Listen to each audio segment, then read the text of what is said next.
پھر وہ سوچنے لگی کہ وہ وواہ کے لیے سارا ضرورت کا سامان تو ساتھ لے کر آئے گا، شاید اسی وجہ سے اسے دیر ہو رہی ہے۔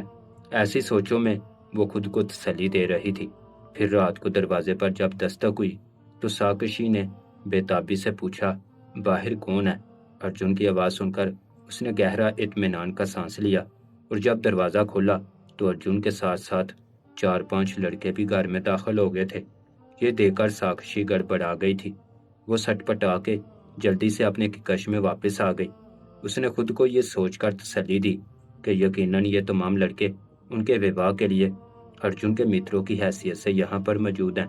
تھوڑی دیر کے بعد ارجن کی کش میں داخل ہو گیا۔ اس نے ساکشی کی جی بھر کے تعریف کی اور پھر اسے کھانا لگانے کا کہہ کر واپس چلا گیا۔ ساکشی نے باہر سب کے لیے کھانا لگایا اور اپنے لیے وہ کھانا لے کر کش میں آ گئی تھی۔ آج وہ پہلی بار اکیلے میں کھانا کھا رہی تھی۔ جب سے وہ ارجن کے ساتھ یہاں پر آئی تھی وہ رات کا کھانا ایک ساتھ ہی کھاتے تھے، بلکہ ارجن تو اسے اپنے ہاتھوں سے کھانا کھلاتا تھا۔ آج بار بار اسے ارجن کی یاد آ رہی تھی۔ وہ بار بار یہ سوچ کر خود کو تسلی دے رہی تھی کہ وہ آج وواہ کرنے والے ہیں اور آج وہ اس کے جیون میں ایک معزز رشتے کی حیثیت حاصل کر لے گی۔ یہ جو اسے احساس کا چوکے لگاتا تھا آج اس کی جان چھوٹ جائے گی۔ تھوڑی ہی دیر گزری تھی جبکہ کش میں ارجن کے ساتھ وہ لڑکے بھی داخل ہو گئے۔ یہ دیکھ کر ساکشی گڑبڑا گئی اور اپنی جگہ سے اٹھ کھڑی ہوئی۔ ارجن سے کہنے لگی کہ یہ سب کون ہے اور انہیں یہاں پر کیوں لے کر آئے ہو؟ قاضی صاحب کہاں ہیں جنہوں نے ہمارا نکاح پڑھانا تھا؟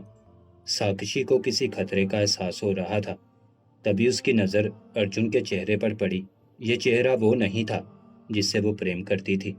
یہ وہ ویکتی نہیں تھا جس کے لیے وہ اپنی تمام تر دولت، جائیداد اور رشتے ناطے ٹھکرا کر آئی تھی۔ یہ ویکتی کوئی اور ہی تھا، اور جن سرد نگاہوں سے وہ ساکشی کو دیکھ رہا تھا اس نے ساکشی کے شریر میں سرد لہر دوڑا دی تھی۔ تبھی ارجن نے ایک ایسی حرکت کی، ساکشی جی جان سے کانپ کے رہ گئی۔ اور پھر بابا سائیں، آخر اس نوجوان ملازم کو گھر کے اندر لانے کی کیا آوشکتا ہے؟ آپ جانتے ہیں کہ گھر میں کنیا بھی ہے اور اس قسم کا ماحول ہماری حویلی میں زیب نہیں دیتا۔ یہ ساکشی کے ادا سائیں کی آواز تھی جو اس کے پتا سائیں سے مخاطب تھے۔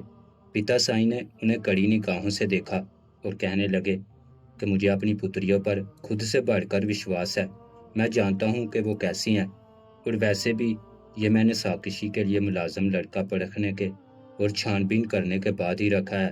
یہ لڑکا بہت ہی زیادہ جیدار اور بہت ہی غیرت والا ہے۔ یہ ساکشی کو کالج میں لانے اور لے جانے کے فرائض سر انجام دے گا۔ یہ جو تم ہر دوسرے دن متروں میں نکل جاتے ہو، کبھی تمہاری مصروفیات آن پڑتی ہیں تو اس وجہ سے ساکشی کی پڑھائی بہت متاثر ہوتی ہے۔ اسی مسئلے کے حل کے لیے میں نے ارجن کا انتخاب کیا ہے۔ ادا سائیں کو پتا سائیں کی یہ بات بہت بری لگی تھی۔ پھر وہ کچھ کہے بغیر حویلی سے باہر چلے گئے تھے۔ ساکشی نے ابھی تک ارجن کو نہیں دیکھا تھا۔ اسے بھی پتا سائیں کا یہ نرنے عجیب لگا تھا۔ اس نے آج تک کبھی کسی پرش کی طرف آنکھ اٹھا کر نہیں دیکھا تھا، اور نہ ہی ان کی حویلی میں ایسا کوئی رواج تھا۔ ان کے ہاں ان باتوں کو سخت معیوب سمجھا جاتا تھا۔ ان کے ہاں تو پڑھائی کا بھی تصور نہیں تھا، پرنتو ساکشی کے پریم میں اس کے پتا سائیں اسے کالج میں پڑھا رہے تھے۔ پھر دوسرے دن جب وہ کالج جانے لگی تب ساکشی نے ارجن کو دیکھا تھا۔ اسے دیکھ کر وہ دیکھتی ہی رہ گئی تھی۔ وہ نیلی آنکھوں والا بھرپور نوجوان تھا جس کی گھنی مونچھوں تلے بڑے بڑے ہونٹ تھے، اور جب وہ اپنی گہری آنکھوں سے ساکشی کی طرف دیکھتا تو ساکشی کو اس کی آنکھیں اپنی آتما میں اترتے ہوئے محسوس ہوتی تھیں۔ وہ ساکشی سے کچھ بھی نہیں کہتا تھا، بس خاموش نظروں سے آتے جاتے اسے دیکھتا رہتا تھا۔ اس کے شبد شاید اتنا اثر کبھی نہیں کر سکتے تھے جو اس کی خاموش نگاہوں نے اثر کیا تھا۔ ساکشی ان نگاہوں کی اسیر ہو گئی تھی اور پور پور اس کے پریم میں ڈوبتی چلی گئی تھی۔ 1 ورش تک جب ان دونوں کے درمیان خاموش پریم پنپتا رہا تو ساکشی نے ہی اپنے جذبات کو زبان دی اور اسے کہنے لگی کہ میں تم سے بہت پریم کرتی ہوں۔ اب تمہارے بغیر رہنا میرے لیے ناممکن ہے۔ کیا ایسی کوئی صورت بن سکتی ہے کہ میں تمہیں حاصل کر لوں؟ اس کی بات سن کر ارجن نے گاڑی ایک سائڈ پہ روک دی اور اسے بھرپور نگاہوں سے دیکھتے ہوئے کہنے لگا کہ میری اور تمہاری حیثیت میں بہت فرق ہے۔ تم وڈیرا سائیں کی پتری ہو اور میں ان کا ادنا سا ملازم۔ وہ بھلا اپنی پتری کا ہاتھ کیوں کر میرے ہاتھ میں دے سکتے ہیں؟ مانا کہ وہ بہت اچھے ہیں، وہ ملازموں کا بہت خیال بھی رکھتے ہیں، پرنتو میں نہیں سمجھتا کہ وہ تمہارا وواہ میرے ساتھ کرنے کے لیے رضامند ہوں گے۔ ساکشی اس کی بات سن کر رونے لگی۔ اسے کہنے لگی کہ میں تمہارے بغیر رہنے کا تصور بھی نہیں کر سکتی۔ ارجن نے اسے وشواس دلایا کہ میں اس مسئلے کا کوئی نہ کوئی حل نکال لوں گا۔ ساکشی پر پریم جیسا انوکھا جذبہ وارد ہوا تھا۔ وہ جیسے ہواؤں میں اڑنے لگی تھی۔ اس کی خوش قسمتی یہ تھی کہ اس کا محبوب اس سے بڑھ کے اسے چاہتا تھا۔ وہ اس کے لیے اپنی جان بھی دینے سے گریز نہیں کرتا تھا۔ وہ خود کو دنیا کی خوش قسمت ترین کنیا سمجھ رہی تھی۔ انہی دنوں اس کے لیے ساتھ والے گاؤں سے ایک رشتہ آ گیا تھا۔ وہ لوگ اس کے پتا سائیں کے ہم پلہ تھے اور جلد ہی ان لوگوں کو ہاں کر دی گئی تھی۔ جب ساکشی کو اس بارے میں پتا چلا تو اس کے دل کی دنیا جیسے اجڑ گئی تھی۔ وہ سخت چنتت تھی۔ وہ کیا کرے؟ دوسری طرف ارجن بھی یہ سب سن کر چنتت ہو گیا تھا۔ ساکشی سے کہنے لگا کہ ہمارے پاس صرف ایک ہی راستہ ہے کہ ہم یہاں سے بھاگ کر وفا کر لیں۔ ساکشی کسی طرح سے بھی یہ بات ماننے کے لیے رضامند نہیں تھی، اور پھر ارجن نے اسے قائل کرنا شروع کر دیا کہ جب ہم دونوں وفا کر لیں گے کچھ سمے کے بعد تمہارے گھر والے مان جائیں گے، اور چنتا مت کرو، ہم دونوں بہت پرسن رہیں گے۔ میں تمہیں کبھی کسی چیز کی کمی محسوس ہونے نہیں دوں گا۔ میں تمہیں اس قدر پریم دوں گا کہ تم خود پر رشک کرو گی۔ اس کی ایسی ہی پریم پری جادوئی باتیں سن سن کر ساکشی جیسے پاگل ہونے کو ہو گئی تھی۔ اگلے دن جب وہ کالج میں جانے لگی تو بیگ میں کتابوں کی بجائے اس نے اپنے اور اپنی ماں کے تمام زیورات بیگ میں ڈال لیے تھے۔ گھر میں اس کے ہاتھ میں جتنی بھی نقدی لگی تھی وہ تمام اس نے اٹھا لی تھی، اور پھر وہ ارجن کے ساتھ کالج کے لیے نکل آئی تھی۔ اس کے بعد ارجن نے گاڑی وہیں پر چھوڑی۔ ساکشی کے زیورات اٹھانے سے اس کے گھر والے سمجھ گئے کہ گھر سے بھاگنے میں ساکشی کی اپنی مرضی شامل ہے، اور وہ ان سب کے منہ پر کالک مل کر ڈرائیور کے ساتھ بھاگ چکی ہے۔ یہ بات سارے گاؤں میں پھیل گئی۔ وڈیرا جو سینہ تان کر چلتا تھا اس کا سر شرم سے جھک چکا تھا۔ بیٹے الگ اسے تانے مارتے تھے کہ منع کیا تھا مت رکھو جوان لڑکے کو، اس سمے اگر ہماری بات سنی ہوتی تو آج ہماری بدنامی نہیں ہوتی۔ ارجن اسے لے کر وہاں سے دور دراز ایک شہر میں آ گیا تھا۔ ان دونوں نے اپنا جیون شروع کر لیا تھا۔ ارجن نے اسے بہت پریم دیا تھا، اس کا بہت خیال رکھتا تھا، مگر ابھی تک اس نے ساکشی سے وواہ نہیں کیا تھا، اور آج جب اس نے ساکشی سے وواہ کرنے کی بات کی تو اپنے ساتھ ان متروں کو لے کر آیا تھا جو اس سمے ہوس بھری للچائی ہوئی نظروں سے ساکشی کو دیکھ رہے تھے۔ ساکشی کو کسی انجانے خطرے کا احساس ہو رہا تھا، اور ایسا ہی ہوا جس بات کا اسے خدشہ تھا۔ ساکشی نے دروازہ اندر سے بند کر لیا تھا، اس کا دوپٹہ اتار کر دور پھینک دیا گیا تھا، اور پھر ہوا کی پتری آدم کے پتروں کی ہوس کا نشانہ بن گئی تھی۔ وہ کنیا جس نے تمام رشتوں کو اپنے پاؤں کی ٹھوکر پر رکھ کے اڑا دیا تھا، اب اس کی بھی عزت کی دھجیاں بکھیر دی گئی تھی۔ اب وہ بھی پریم کے ہاتھوں لٹ گئی تھی۔ وہ اس بات پر جتنا ماتم کرتی کم تھا۔ کافی دیر تک ہوس کا یہی کھیل کھیلا جاتا رہا۔ اس کے بعد وہ لوگ وہاں سے چلے گئے تو ارجن پر ساکشی نے ایک نفرت بڑی نظر ڈالی اور بے ہوش ہو گئی، کیونکہ ایک ساتھ اتنے پورش کی درندگی کا نشانہ بنی تھی۔ وہ آدموئی ہو گئی تھی۔ جب اسے ہوش آیا اسے اپنے وجود سے گھن آ رہی تھی، پرنتو یہ راستہ اس نے خود اپنے لیے چنا تھا۔ اسے پتا تھا اب اس کے بھائی اس کے خون کے پیاسے بن کر گھوم رہے ہوں گے، کیونکہ وہ اپنی حویلی کے پورش کو اچھے سے جانتی تھی۔ سارے ڈر خوف ایک طرف رکھ کر وہ ارجن کے ساتھ اپنے آنے والے جیون کی شروعات کرنا چاہ رہی تھی۔ اپنی پرسنتا کے لیے وہ سنگ دل بن گئی تھی، اس لیے اس نے اپنے ماتا پتا کا بھی نہیں سوچا تھا، اور آج اسے ان سب کا خمیازہ بھگتنا پڑ رہا تھا۔ وہ کسی کو مورد الزام نہیں ٹھہرا سکتی تھی، کیونکہ قصوروار وہ خود تھی۔ یہ اس کا اپنا نرنے تھا۔ اب اسے اسی جہنم میں جلنا تھا، یہی اس کا مقدر تھا۔ اب ایسا ہی ہونے لگا تھا۔ ہر دوسرے تیسرے دن ارجن لوگوں کو لے کر یہاں پر آ جاتا اور ان کے ساتھ مل کر اس کی عزت کے ساتھ کھیلتا۔ ساکشی کو اس نرنے پر پچھتاوا ہو رہا تھا۔ اس نے ایسا کیوں کیا؟ وہ یہاں پر قید ہو کے رہ گئی تھی۔